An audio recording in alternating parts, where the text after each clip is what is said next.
what's going on? Welcome into the show. This is Philadelphia Eagles Now. Chase Sr. here with you. Hope everybody out there is having a great Tuesday, April 29th. Coming up here on the show, we already went through our Eagles UDFA tracker. We've handed out draft grades. We took a look at the Eagles draft class a couple of times. What I want to do today is grade the undrafted free agents who the Eagles signed following the 2025 NFL draft.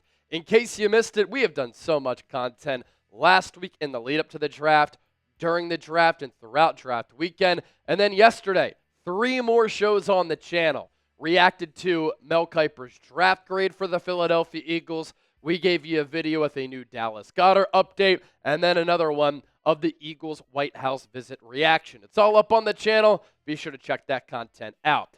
As for the Eagles draft class here, Jahad Campbell in the first round, edge rusher, linebacker out of Alabama. Eagles move up 1 spot to get a player who they had as a top 10 player on their big board. Andrew Mukuba, a C.J. Gardner-Johnson type of clone. Eagles got him with the final pick in the second round.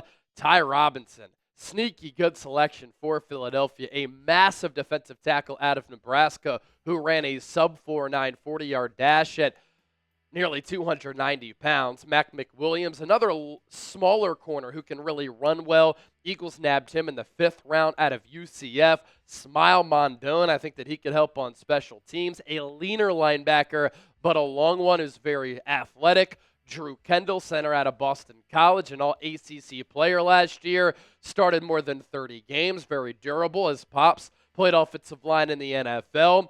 Eagles adding to the quarterback factory with local product and Syracuse and Ohio State grad, I guess, in Kyle McCord, who led the country last year in passing yards. Miles Hinton, offensive tackle out of Michigan. He's really big. He needs to play that big. Sometimes he's a little bit soft along the offensive line. Cameron Williams, a potential first-round pick next year. If he would have returned to Texas, he could end up being one of the steals of the draft. And how about this? No player in Division I college football has more sacks the last 2 years, 2023 and 2024, than Antoine Powell Ryland out of Virginia Tech, the Florida transfer. Highly productive, and he's also a TFL machine. So really like what the Eagles accomplished in the NFL draft. I did give Howie Roseman a B grade. Then there's the Eagles UDFA class, and of course we'll expand on this coming up on today's show. Taylor Morin, wide receiver out of Wake Forest, could be a return guy for the Eagles. Hollin Pierce, really intriguing offensive lineman out of Rutgers. ShunDerrick Pal, highly productive running back from Central Arkansas. Couple of Toledo players. Nick Sirianni close with that program. Of course, that's where Quinyon Mitchell went. Lance Dixon, linebacker, Penn State, West Virginia transfer. And then Maxen Hook, safety, out of that Toledo program as well. Brandon Johnson started off at Duke, then went to Oregon, 8-corner safety. Montterl Johnson, running back from Florida, also a really productive player in the SEC. And then speaking of the SEC, BJ Mayes, cornerback from Texas A&M. We didn't talk about him during our Eagles UDFA tracker. We weren't sure if that signing was finalized or not, but the Eagles announcing that they have officially added him to their 90-man roster. Now, let's hand out some grades here. For Taylor Morin, wide receiver, returner out of Wake Forest, very highly decorated player coming from that program, and in 2024 had 64 catches, 756 yards, 2 touchdowns along of 51. As we know, that Wake Forest program playing in the ACC, they haven't had the best offenses of late, okay quarterback play, but he was still able to put up some really good production. In fact, he is the all-time leading receiver in Wake Forest program history with nearly 3,000 yards, 5'11", a $185. Really good as a punt returner who averaged 10.6 yards per punt return in his career with an impressive 17 yards per punt on average on 14 returns in 2024. Has that short area quickness. He can make guys miss in a blink, which is what you have to do when on or incoming special teams players are coming at you full speed trying to make that tackle. Not a bad athlete either. 8.96 on the relative athletic score. Ran a sub-4.5 40-yard dash, but as a returner, as a receiver out of the slot, you have to have that short area quickness. He did with elite measurables and grades with the 10-yard split, 20-yard split, the shuttle, and the three-cone, in addition to the vertical. Of course, he's a little bit smaller at 5'10", and then at the NFL Combine, you see the weight there probably lower than what his playing weight is because all players try to thin down and slim down during the NFL Combine because they're trying to run their fastest. And then you look at the production throughout his career, just receiving-wise here, highly productive. And he was in college for a long time, 5-year college player, and he was able to put up a lot of big numbers here. Steady producer from that wide receiver spot. In 2022, his best year in college from a touchdown scoring standpoint. And then this past year, his best season as far as overall yards. So my grade for him, I'm just going to rock with a B here. I'm not going to be too harsh on UDFA grades, but I'm certainly intrigued to see what he can do as a returner. And the Eagles, they're going to have a pretty good competition there. Avery Williams, the Eagles signed as a specialist and a return man. He's obviously that number one guy, but the Eagles did not bring back Britton Covey. To arguably the most notable UDFA signing and a player who could end up being a UDFA steal just because of the potential that he has and the body type that Jeff Stoutland can work with, Hollin Pierce, offensive tackle out of Rutgers, 24 years old. He is 6'8", 341 pounds, a massive tackle who started a lot of games on both sides of the line for Rutgers throughout his career. How about this? He has an 88-inch wingspan.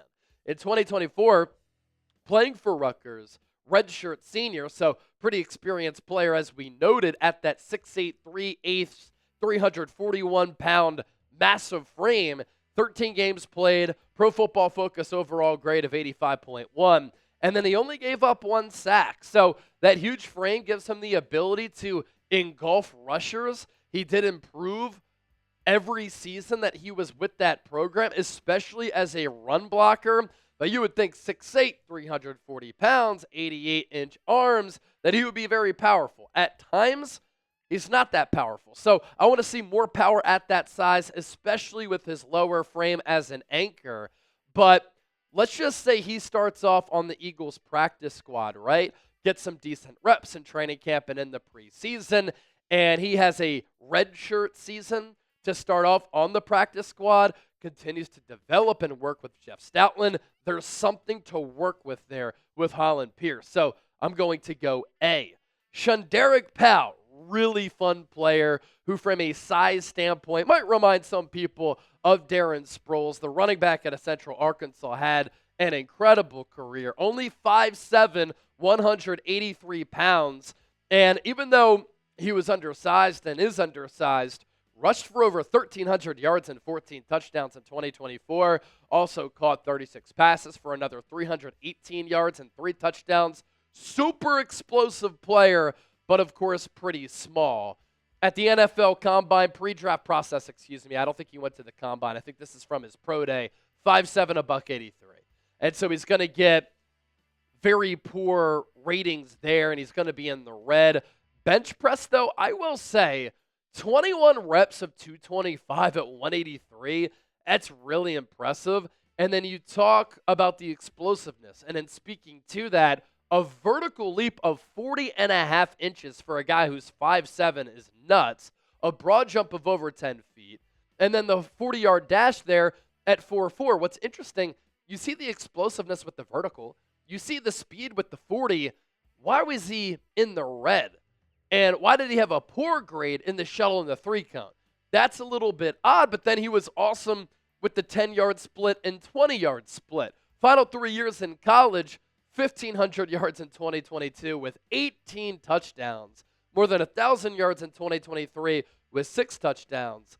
And in 2024, 1,300 yards with 14 touchdowns. And the last 3 years, he was used a decent amount as a pass catcher. I threw out the Darren Sproles comp. I see a little Dion Lewis as well. The Eagles drafted him out of Pitt, and he didn't really work out that great for Philadelphia, and then he ended up having a really long and successful NFL career. So we'll see what happens with ShunDerrick Powell.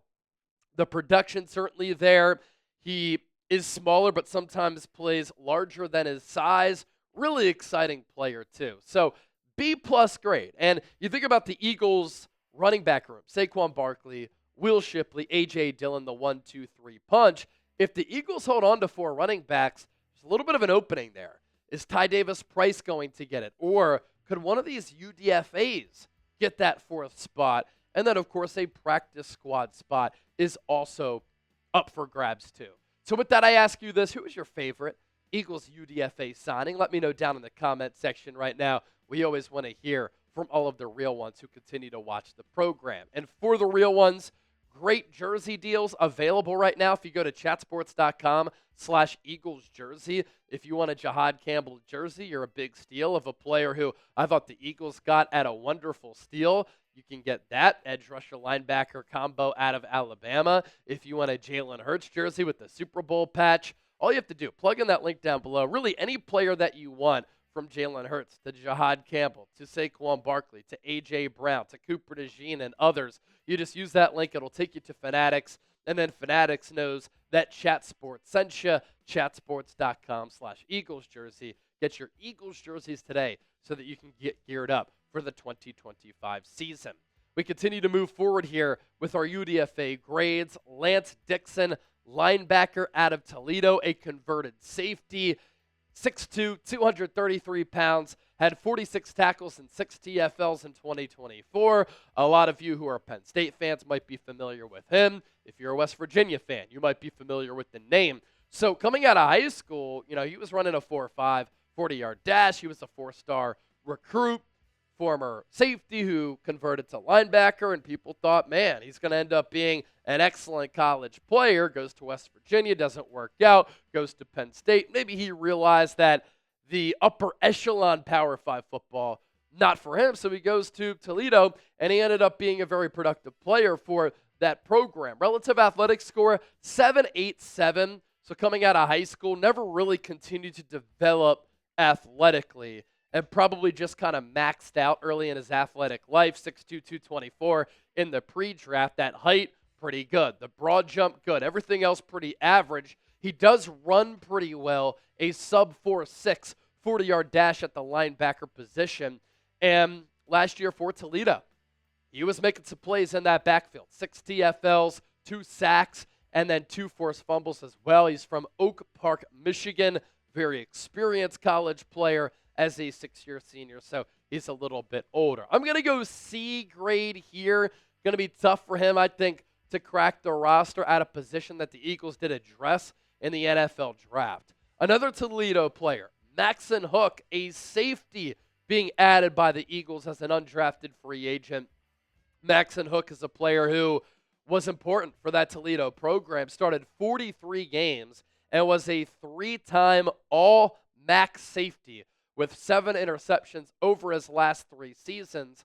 2 of those picks coming in 2024, where this past year he was also a consistent tackler. 107 tackles in addition to 6 pass breakups, 6'1", just over 201 pounds. Of note, Quinyon Mitchell went to Toledo. Nick Sirianni very tight with Toledo coach Jason Candle. That's how Sirianni and the Eagles partially got really good insight on Quinyon Mitchell and why they were comfortable taking him at 22, despite Howie Roseman usually going large school players, especially after messing up on Jalen Reagor. At the NFL Combine, Maxen Hook, he did get an invite to the Combine. That's pretty impressive. His relative athletic score just a tick under 8, good on the broad, and then the 40-yard dash under 4.6. So a slower kind of classic white safety.